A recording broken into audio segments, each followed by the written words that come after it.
ਤੇ ਹੁਣ ਮੈਂ ਕਿਹਾ ਸਮਝਾਣਾ ਸੀ ਨਾ ਉਹਨੂੰ, ਮੈਂ ਕਿਹਾ ਤੂੰ ਤੇ ਮੈਂ ਹਿਸਾਬ ਲਾਈਏ ਵੀ ਸਾਡੇ ਕੋਲ ਕੋਈ ਨਹੀਂ, ਉਹਦਾ ਤੇ ਹੈ।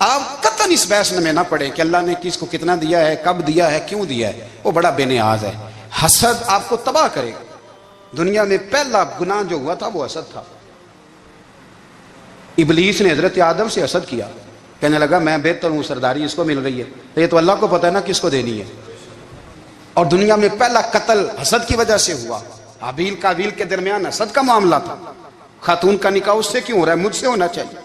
حسد تباہی کرتا۔ آپ یقین کریں، یعنی دکاندار کے سامنے دوسری دکان پڑتی ہے اور پریشان ہو جاتا ہے، وہ کہتا ہے میرا کیا بنے گا، لا حول ولا قوت الا باللہ العلی العظیم، یعنی تیرا کیا خیال ہے کہ تیرے حصے کی روٹی وہ کھا جائے گا، اتنا چھوٹا دل، یعنی تیرا موقف یہ ہے کہ تیرے حصے کا نصیب اس تک چلا جائے گا، یہ تیری خواہش ہے۔ ایک دوسرے کی کمزوریاں بیان کرنا، اس کا تو مال ہی ناقص ہے جی، اس کے تو پاس ہی کچھ نہیں، یہ تو کمزور لوگوں کا طریقہ ہے۔ میرے رسول کریم علیہ السلام گزر رہے تھے، پت جھڑ کا موسم تھا، خزاں کا موسم تھا، درختوں کے پتے جھڑ رہے تھے، صحابہ کو ساتھ لے کے حضور گزرے اور ایک درخت کی ٹہنی کو پکڑ کے حضور نے ہلایا۔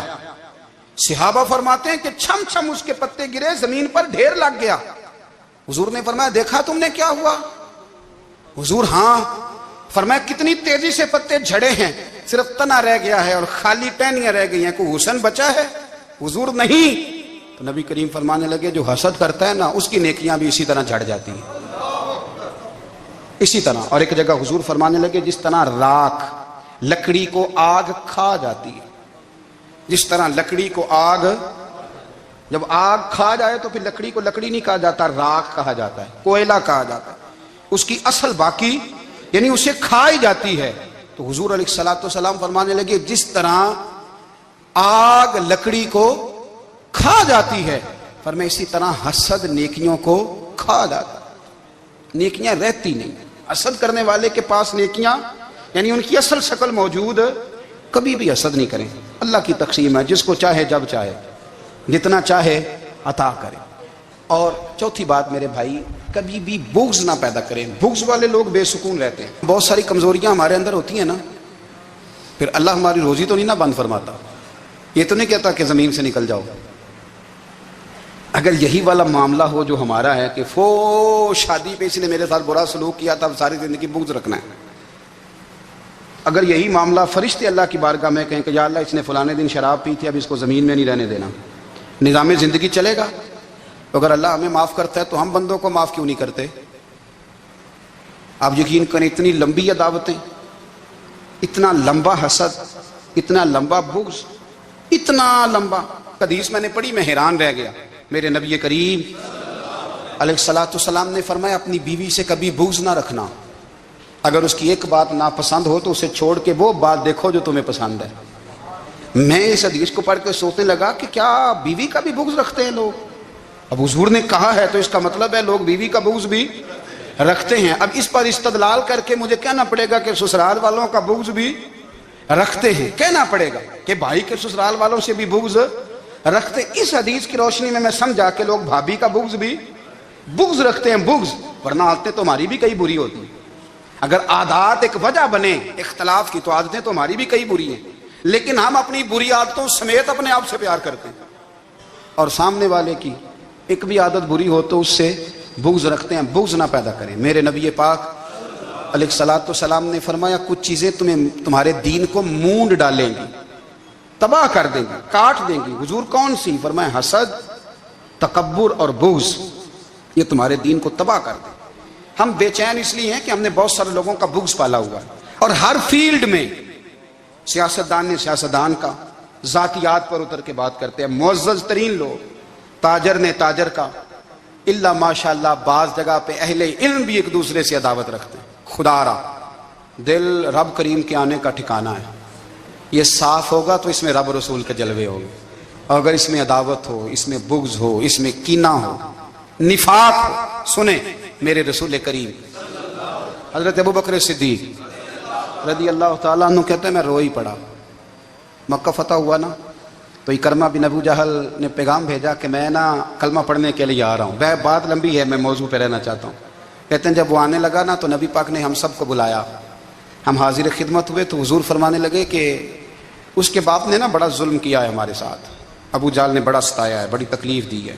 آپ مجھے بتلائیں کہ وہ ایک دفعہ کسی شادی پہ بحث ہوتی ہے بیوی کے بھائی کے ساتھ, پھر ساری زندگی اس بیچارے کو معافی, وہ 10 دفعہ گھر آتا ہے معافی مانگنے پر سوال ہی نہیں پیدا ہوتا, میں او ہو مجھے ہی کہہ دیا, یعنی پھر میں مجھے ہی کہہ دیا آپ نے, اور میری شان میں بے ادبی, اور پھر میں معاف کر دوں, توبہ توبہ توبہ, یہ کیسے ہو سکتا ہے, میری ناک نیچی ہو جائے گی, اور آپ نے مجھے کہہ دیا, سوال ہی نہیں پیدا ہوتا. اور یہ رونا میں اکثر ہوتا ہوں کہ شادی والے دن داماد صاحب کا زیادہ دماغ خراب ہوتا ہے. جب چھوٹی سالی کی شادی ہوتی ہے نا, اس دن اس کو بخار چڑھتا ہے, کوئی اس کو کان میں کہتا ہے تیری عزت نہیں کر دے, اس دن اس کا دماغ خراب ہو جاتا ہے, بچے اٹھا کے نکل آتا ہے, وہ بیچارہ سسر منتیں کر رہا ہوتا ہے کہ تیری مہربانی آ جا, یہ عزت کرا رہا ہے. تو میں نے کہا احتجاج کر کے جو عزت کرائی جاتی ہے وہ عزت نہیں ہوتی. ہاں یہاں مانگ کے عزت لیتے ہیں لوگ, یا احتجاج کی کوئی عزت ہے؟ آپ کے اندر کمالات اتنے ہوں کہ آپ کی عزت کرنے کو دل چاہے, یعنی مزہ آئے, یعنی لطف آئے, یعنی آپ دور بیٹھے ہوں تو کسی کا دل کرے آپ کو اسٹیج پہ بلانے کے لیے. یہ کیا بات ہوئی کہ چھائے جانا اور بھاگ کے آگے جانا, ان سے نکلیں. اکرمہ بن ابو جال کلمہ پڑھنے کے ارادے سے آ رہے ہیں, حضور علیہ السلام نے صحابہ کو بلایا. کتنی زیادہ دعوت رکھی جا سکتی تھی معاذ اللہ, کب سے وہ چلا تھا ظلم کرنے, اور اس کے بعد اس کا بیٹا شروع ہو گیا. کتنی باتیں تھیں جو ناقابل معافی تھیں, پر کریم رسول نے ہمیں بتلایا ہے کہ سکون والی زندگی کہتے کس کو ہے. جب سب لوگ جمع ہو گئے تو حضور نے فرمایا بھئی وہ کلمہ پڑھنے آ رہا ہے, اس کے باپ نے ظلم بڑے کیے ہیں, پر میری نصیحت یہ ہے کہ اس کے سامنے اس کے باپ کو برا نہ کہے, خبردار کوئی اس کے سامنے کوئی بات نہ کرے. اب وہ کلمہ پڑھنے آ رہا ہے, مطیع ہو کے آ رہا ہے, بان کے آ رہا ہے. کہتے ہیں اللہ کے رسول نے نا کافی دیر تک خطبہ دیا, بریفنگ دی, بات سمجھائی. جناب صدیق اکبر کہتے ہیں میں رو پڑا. ایک صحابی مجھے کہنے لگے تمہیں کیا ہوا؟ تو میں نے کہا میں مصطفیٰ کی رحمت پہ رو رہا ہوں. دیکھو کن کے لیے حضور گراؤنڈ بنا رہے ہیں, اے دیکھو کن کے لیے حضور تیاری کر رہے ہیں, جنہوں نے ساری زندگی دشمنی کی. خدا را یہ اندر سے عداوتیں نکال پھینکو. او بھائی اتنا تو لمبا ٹائم ہی کوئی نہیں, اتنا تو وقت ہی کوئی نہیں, اس کو صاف رکھو. بندہ کوئی کر بھی گیا تو کوئی حرج نہیں. چنگی مندی سجنا کولوں 100 واری ہو جاندی, یار یاراں دا گلا نہیں کر دے. اصل پریت یار یاراں دا جڑا گلا کردا تے یار نہیں جی ہوندا. ہاں پکی بات, پکی پیڑی. میرا ایک سنگی مجھے آ کے آنے لگا فلانی جگہ بندہ یہ بات کر رہا تھا. میں کہ تو اوتھے ہی سیں سوندا سیں, تم ہی نال ہی سیں. میرا تو سجن بات سن ہی نہیں سکتا. چنگی مندی سجنا کولوں 100 واری ہو جاندی, یار یاراں دا گلا نہیں کر دے. اصل پریت جنہاں دی. ہاں جو بندے پھر ہوتے اس طرح کے, ان کے لیے بھی میاں صاحب نے کہا ہے, ان کے لیے بھی میاں صاحب نے کہا ہے, ان کے لیے بھی آپ نے بات ارشاد فرمائی ہے. آپ نے فرمایا چنگا ہویا لڑ نیڑیوں چھٹا, کتے عمر نہیں لنگی ساری. بے قدراں دی یاری کولوں توبہ لکھ لکھ واری. او چنگا ہویا لڑ نیڑیوں چھٹا, کتے عمر نہیں لنگی ساری. جو اس طرح کا تھا نا شکوے کرنے والا, بغض رکھنے والا. فرمایا بے قدراں دی یاری کولوں توبہ, یعنی لاکھ تے لاکھ کنے ہو گئے, یعنی 2 لاکھ واری توبہ کی تھی انہوں نے, گنی نہیں جا سکتی جتنی میاں صاحب نے توبہ کر دی. بے قدرے دوست, بے قدراں دی یاری کولوں توبہ لکھ لکھ واری. چنگا ہویا لڑ نیڑیوں چھٹا, کتے عمر نہیں لنگی ساری. تو مہربانی کریں, ایک تو اگر آپ مطمئن رہنا چاہتے ہیں تو کبھی کبھی نا مست ہو کے ذکر الہی کریں. مست ہو, وہ والا ذکر نہیں جس میں آپ موبائل بھی دیکھ رہے ہیں اور کہانیاں بھی. میرے سامنے کو بندہ جمعے والے دن یا تقریر کے درمیان تسبیح لے کے بیٹھ جائے تو میں اس سے پوچھتا ہوں تو 2 کام ایک ٹائم جی پہ کرنا ہے. میری بھی بات سن رہے ہو, تسبیح پڑھی تو ممکن ہی نہیں. تسبیح تو تسبیح ہے, جب وہ ہوگی تو پھر کوئی اور کام سوال ہی نہیں پیدا ہو. ایک تو ذکر کرے محو ہو, دوسری بات حقیقت کا سامنا کریں. آپ اگر مطمئن رہنا چاہتے ہیں تو حقیقت پسند بنیں. تیسری بات حسد چھوڑ دیں, دوسروں کو ڈسکس کرنا چھوڑ دیں. آپ یہ دیکھیں کہ اللہ نے مجھے کیا کچھ دیا, اس پہ راضی رہیں. اور چوتھی بات عداوت چھوڑ دیں, سینے میں کینہ چھوڑ دیں. آپ کی زندگی مطمئن ہو جائے گی, آپ خوشحال رہیں گے. وہ جو آپ لفظ کہتے ہیں نا کہ میں بور ہوں, میں پریشان ہوں, اس سے آپ نکل آئیں گے. اللہ ہمیں محبوب کی غلامی میں زندہ رکھے, غلامی میں موت.